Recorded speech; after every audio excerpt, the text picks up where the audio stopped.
નમસ્કાર, welcome to DB health hub. ગરમીઓના સમયમાં સ્વાસ્થ્ય સંબંધી સમસ્યાઓ વધતી જાય છે અને એમાં પણ ખાસ કરીને યુરિક એસિડનો પ્રોબ્લેમ વધતો હોય છે.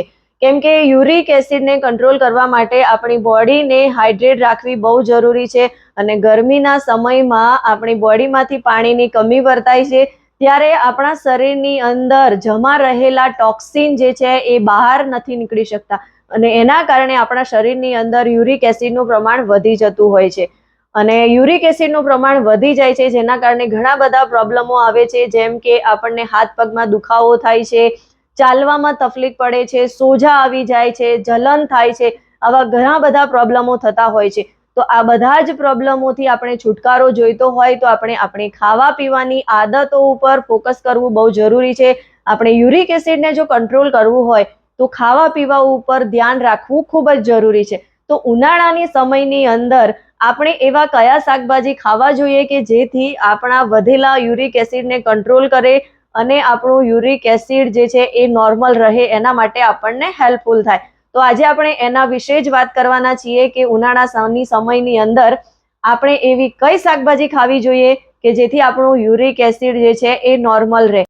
અને આ બધી વસ્તુ સમજવા માટે, જાણવા માટે મારી સાથે છેક સુધી બન્યા રહો.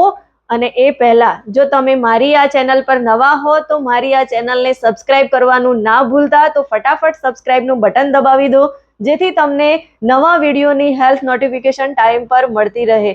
ઉનાળાની સમયની અંદર આપણે કઈ સબ્જી વધારે યુઝ કરવી જોઈએ? તો સૌથી પહેલા આપણે કોળાનો યુઝ કરવો જોઈએ, કેમ કે કોળું જે છે એની અંદર ઘણા બધા વિટામિન્સ, મિનરલ પણ હોય છે અને એ લો પ્યુરિન ફૂડ છે એટલે આપણા શરીરને સારી રીતે પ્યુરિફાય કરવાનું કામ કરે છે. તો ઉનાળાના સમયની અંદર આપણે જો કોળાનો યુઝ કરીશું તો એ આપણું યુરિક એસિડ જે છે એ કંટ્રોલ કરશે, કેમ કે એની અંદર એન્ટીઓક્સિડન્ટ અને ફાઇબર ભરપૂર માત્રામાં હોય છે.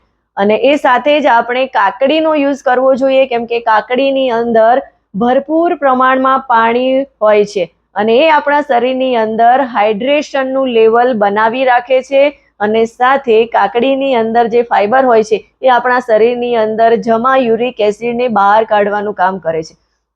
અને સાથે જ આપણે ઉનાળાના સમયની અંદર મશરૂમનો ઉપયોગ કરવો જોઈએ, કેમ કે મશરૂમની અંદર લાઇકોપીન નામક તત્વ હોય છે અને સાથે સાથે એની અંદર ઘણા બધા વિટામિન્સ અને મિનરલ હોય છે જે આપણા શરીરની અંદર યુરિક એસિડનું બેલેન્સ બનાવી રાખે છે, યુરિક એસિડને કમ કરવાનું કામ કરે છે. અને એ સાથે જ આપણે ઉનાળાના સમયની અંદર અને એમાં પણ ખાસ કરીને જે લોકોને યુરિક એસિડનો પ્રોબ્લેમ છે એમણે પરવળની સબ્જી ખાવાનું ના ભૂલવું જોઈએ, કેમ કે પરવળની સબ્જીની અંદર એવા તત્વો આવેલા છે કે જે યુરિક એસિડને કંટ્રોલ કરવાનું કામ કરે છે. અને સાથે જ આપણે જો યુરિક એસિડની સાથે સાથે પરવળની સબ્જી જે છે લગાતાર આપણે યુઝ કરીએ છીએ તો ગઠિયા અને ગાઉટ જેવા જે પ્રોબ્લેમો છે એમાં પણ આપણને સારી એવી હેલ્પ મળી જાય છે. અને છેલ્લે સૌથી બધાનું પ્રિય ટામેટું. તો ટામેટું પણ આપણે ઉનાળાના સમયની અંદર યુઝ કરવું જોઈએ. ટામેટાની અંદર વિટામિન સી ભરપૂર હોય છે અને સાથે બીજા ઘણા બધા એવા એન્ટીઓક્સિડન્ટ તત્વો હોય છે જે યુરિક એસિડને કંટ્રોલ કરવામાં ઘણા બધા હેલ્પરૂપ થાય છે. તો આપણે ઉનાળાના સમયની અંદર ટામેટાનો જ્યુસ અથવા તો એની ચટણી બનાવીને પણ આપણે એનો યુઝ કરી શકીએ છીએ.